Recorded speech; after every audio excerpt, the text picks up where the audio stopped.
मामा बालेश्वर दयाल राजकीय महाविद्यालय कुशलगढ़ के बीए तृतीय वर्ष भूगोल के भारत के भूगोल प्रश्न पत्र का अध्ययन आज हम लोग प्रारंभ करेंगे। मैं डॉक्टर आलोक श्रीवास्तव, सह आचार्य भूगोल। पूर्व में मैंने भारत के भौतिक प्रदेशों का वर्णन किया था और भारत को 4 भौतिक प्रदेशों में विभक्त किया गया था, उसके बारे में बताया गया था। और प्रथम भाग, जो कि उत्तर का पर्वतीय प्रदेश या उत्तर का हिमालय पर्वतीय भाग का अध्ययन हम लोगों ने कर लिया था। आज दूसरे भाग का अध्ययन हम लोग प्रारंभ करेंगे, जिसका वर्णन इस प्रकार है। दूसरा भाग भारत का भौतिक विभाग में दक्षिण का प्रायद्वीपीय पठार।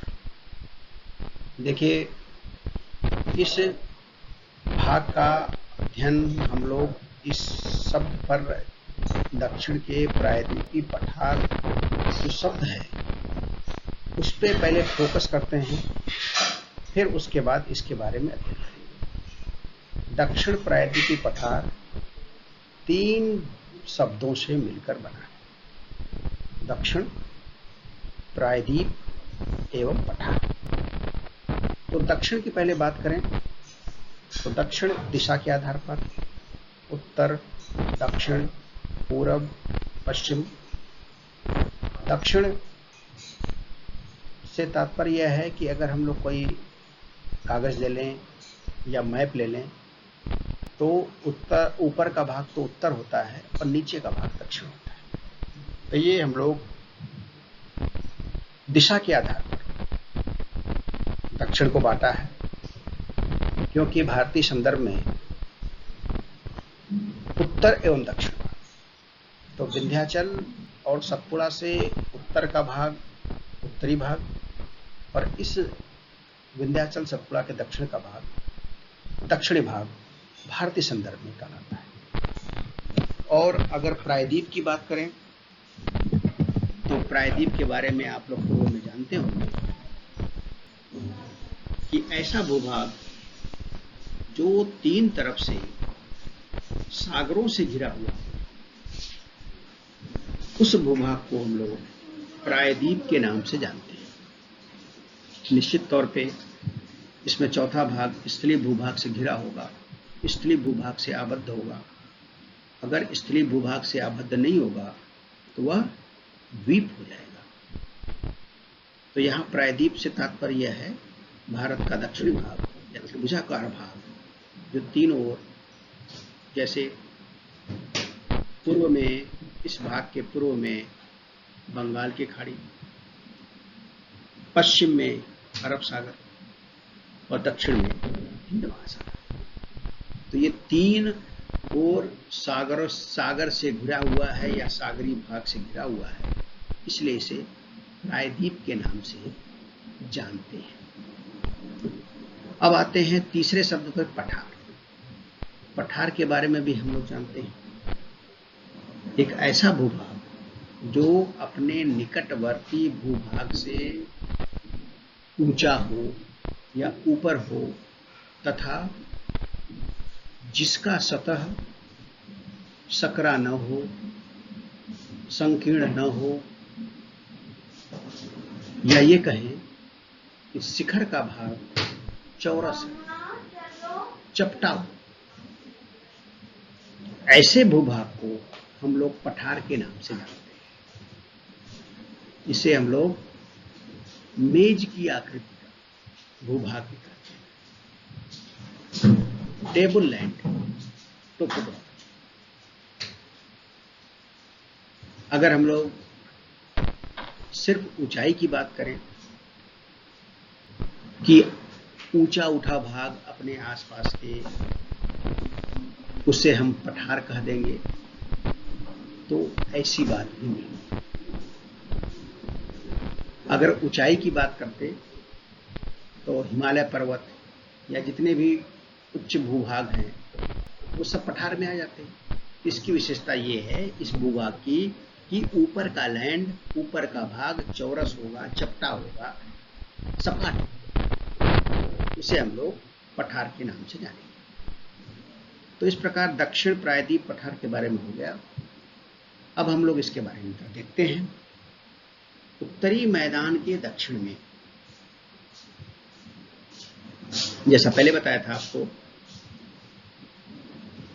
विंध्याचल सतपुड़ा के उत्तर का भाग उत्तरी मैदान और इन पर्वतों के दक्षिण का भाग दक्षिण पठार।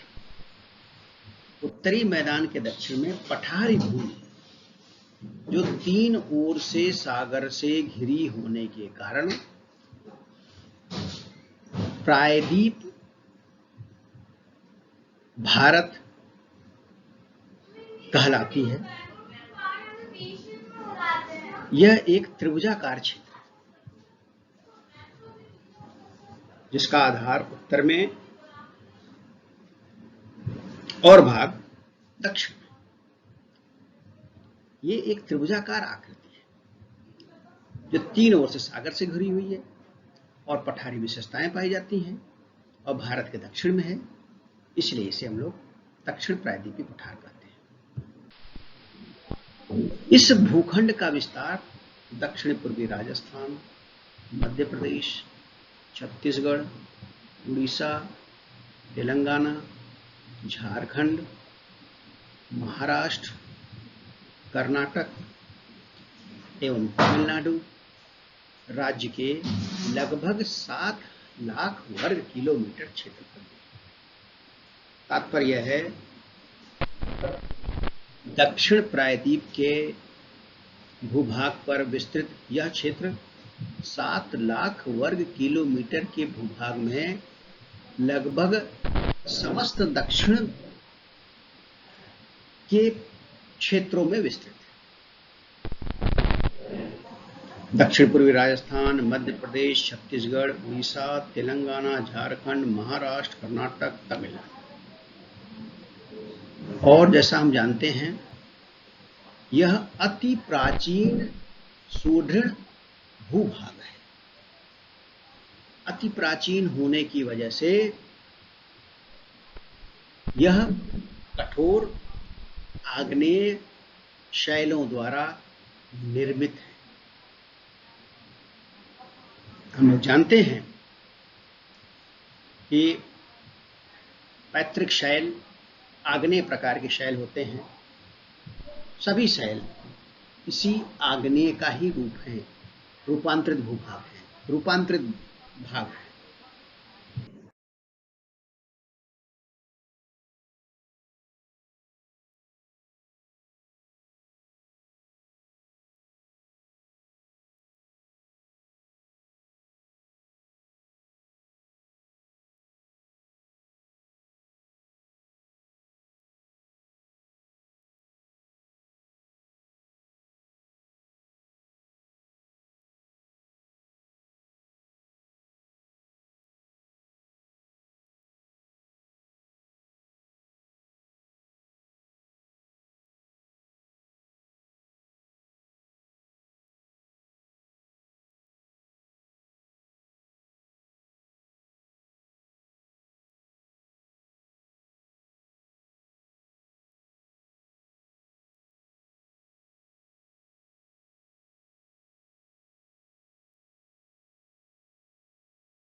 विद्वानों के अनुसार यह पठार विश्व के प्राचीनतम गोंडवाना लैंड का भाग रहा है।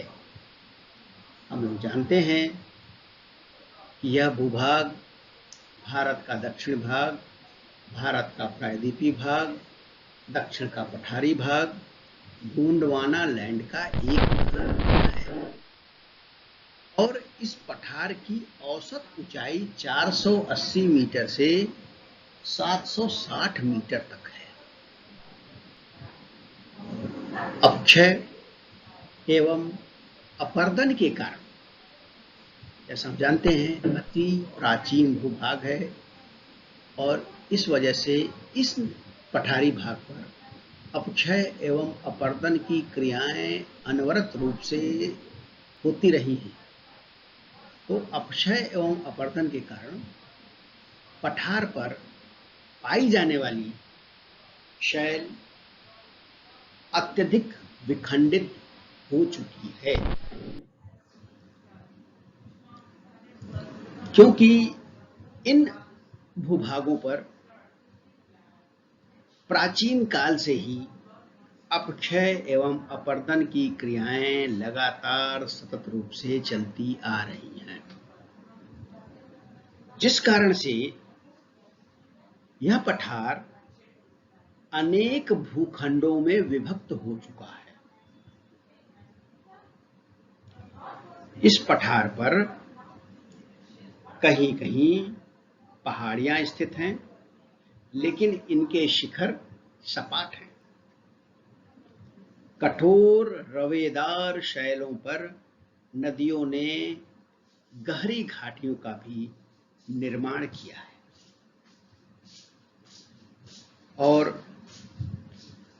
इस भाग के बाद अगला अध्ययन अगले भाग पर होगा। आप लोगों ने ध्यान से सुना, सभी का बहुत बहुत धन्यवाद।